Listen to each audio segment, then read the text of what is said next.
très bon, mon vieux. Merci, ça a été tout. David Proulx, planter des Hey, choux. salut. Hey, ça va bien? Oh, ça va, Marc? Oui, toi. Très fort. Alors, hier, tu voulais me parler d'un sujet qui était par rapport à Hydro-Québec.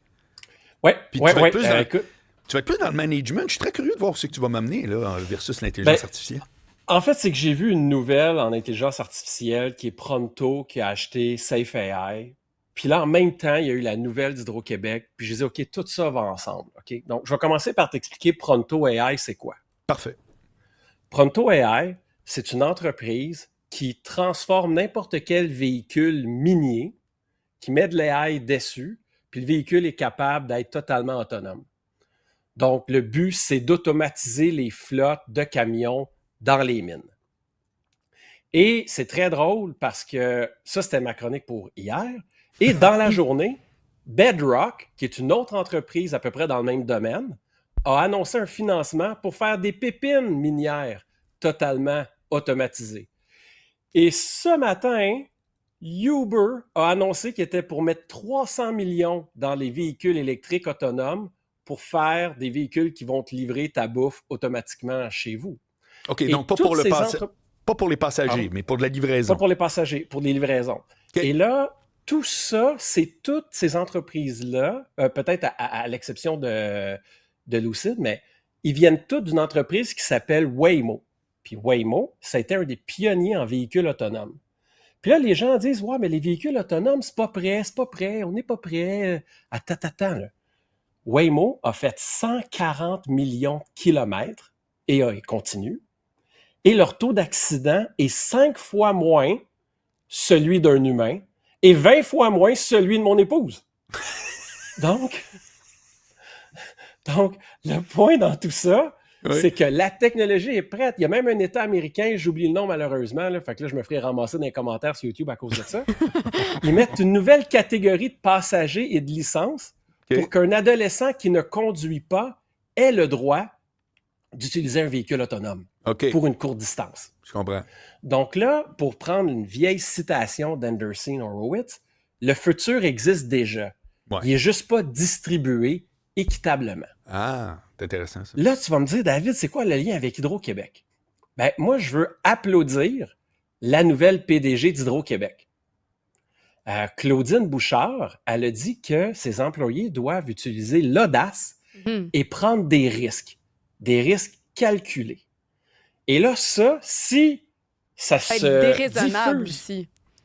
Oui, ben, déraisonnable, c'est dans les rêves. Tu sais, déraisonnable, c'est dans les planifications. Parce qu'il ne faut pas oublier que là, en passant, quand j'avais fait un commentaire, quand tu n'étais pas là, Marc, j'avais parlé d'un immense data center que Zuckerberg a annoncé aux États-Unis qui va être grand comme Manhattan. Okay? Ça va être un building grand comme Manhattan en Louisiane. Puis là, il y a un employé d'Hydro. Puis là, je disais comment c'était beau. Puis je dis, nous autres au Québec, pendant ce temps-là, on fait rien. Puis Eric Schmidt, l'ancien CEO de Google, a dit, si on était intelligent, on bâtirait des barrages pour les data centers. Puis là, il y a un employé d'Hydro-Québec qui est venu vers moi, puis je ne le nommerai pas, puis ses commentaires ont été délités, il les a délités, il a le droit, c'est correct. OK. Mais là, il m'a dit, hey là, c'est bien beau tout ça, mais c'est quoi, tu penses qu'on est cave? Ben, je dis, je pense pas que t'es cave, c'est Eric Schmidt qui pense que t'es cave, c'est pas moi. Mais at the end of the day, il me dit, ouais, mais là, sur quelle rivière tu veux qu'on mette ça? Puis là, je me suis mis à réfléchir. Je dis, ben, je sais pas, moi, j'ai toujours pris pour acquis qu'on avait de l'or bleu à l'infini, puis des Ouais. rivières à l'infini. Ouais. Puis là, quand tu regardes ça, c'est pas vrai qu'on a des rivières à l'infini, puis notre âge d'or d'hydroélectricité est plus là. Puis là, ça veut dire comment qu'on va faire pour subvenir à nos besoins électriques?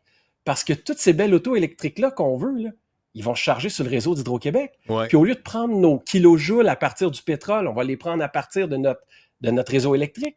Ouais. Fait que là, il y a des défis titanesques.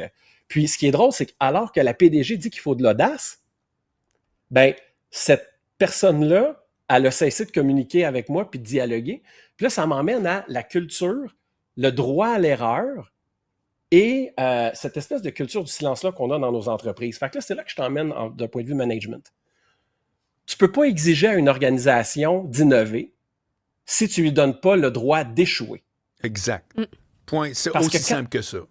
Aussi simple que ça. Parce Puis que je la l'entends, moi, là, mon vieux, ça fait des années que j'entends. Oui, mon boss, il me dit, vas-y, prends des risques ou whatever, tu sais, jusqu'à temps que ça marche pas, là. Ça fait que c'est très intéressant que tu soulignes ça, David, parce que je nommerai personne, là, mais je te garantis que souvent, c'est que hey, vas-y, go, let's go, puis dans la vraie vie, ciao, bye. Hein? Ben oui, mais moi, je connais des gens aussi qui me disaient avoir toujours des idées, être créatifs, puis qui se sont déjà fait répondre « Ah, c'est comme, t'as trop d'idées, là, stop. » Exact. Moi, tu sais quoi, pour rendre hommage non, mais à la station puis à la direction, j'ai été engagé là-dessus. Avant que je sois ici cet été, j'étais allé luncher avec Dominique. Puis quand il m'a dit « Hey, je t'offre le midi », il dit entre autres, j'ai beaucoup aimé quand tu as dit « Moi, j'essaye des affaires, quand ça marche pas, ça arrête. Quand c'est bon, ça recommence. » Le gars, juste avant toi, je l'ai trouvé bon. J'ai dit « Toi, tu reviens chaque semaine, point barre. » Je ne lui ai même pas demandé si ça y tentait. Ça fait que j'ai été engagé là-dedans. Ça fait que je veux au moins te le dire, c'est pas vrai que c'est toutes les organisations, mais j'ai entendu grave du monde dire « Oui, mon boss, il nous dit il faut avoir des idées. » Ouais, des idées, tant que ça rentre dans le couloir, ça a de large, là, tu sais.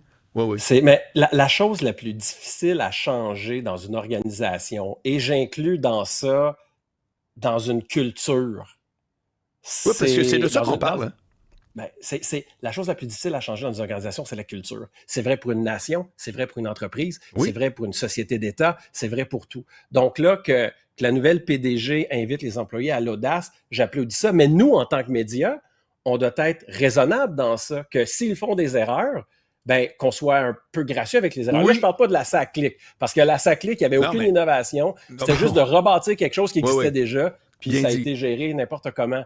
Mais Hydro-Québec fait face à d'immenses défis. Puis, tu sais, il faudrait qu'il engage 54 000 personnes par année pour être capable de déployer ce qu'ils veulent déployer. Oui, selon un article de l'année passée, en septembre 2024. Mais est-ce que c'est chiffré la demande qui est à venir? Puis évidemment, tu vas me parler de kilowatts, ça me dit absolument rien, mais c'est par rapport à l'utilisation d'électricité annuelle au Québec, exemple, on parle d'un pourcentage de combien qui s'en vient pour les différentes raisons que tu parlais, l'électrification des transports, blablabla. C'est quoi, écoute, du simple au double?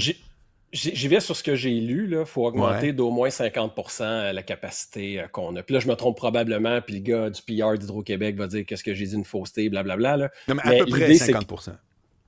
Facile. Puis c'est que tous les besoins qu'on a, il faut comprendre que juste l'IA, là, aux États-Unis, ça va être 12% du réseau au grand complet en 2035.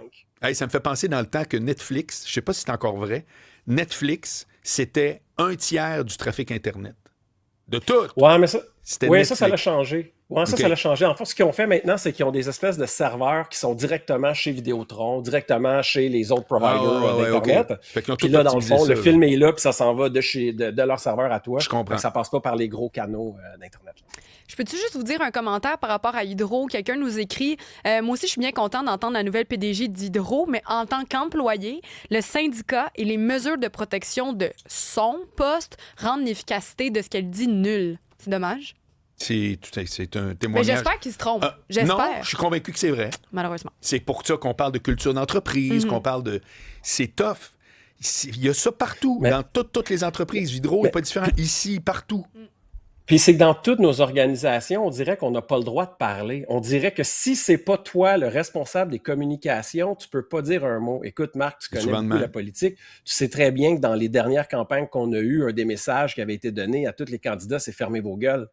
Laissez le chef parler. Puis au moment où notre société devient de plus en plus complexe, il faut qu'on ait de plus en plus de dialogue. Puis malheureusement, les gens n'osent pas parler. La discussion que j'avais avec cet employé-là d'Hydro-Québec, là, elle était enrichissante, elle était riche, mais après ça, il s'est dit « Wow, c'est pas ma job de parler, puis enlever ce qu'il y avait à dire. » Alors, puis ça, c'est un problème qu'on a. Puis en tout cas, je souhaite vraiment que la nouvelle PDG d'Hydro-Québec, Mme Bouchard, va avoir du succès à changer la culture de son organisation, qui va être, selon moi, plus difficile que bâtir le barrage Bourassa. Peut-être. J'ai les mêmes souhaits que toi. Merci, David Proulx. Fait plaisir. Au revoir. Salut, bye.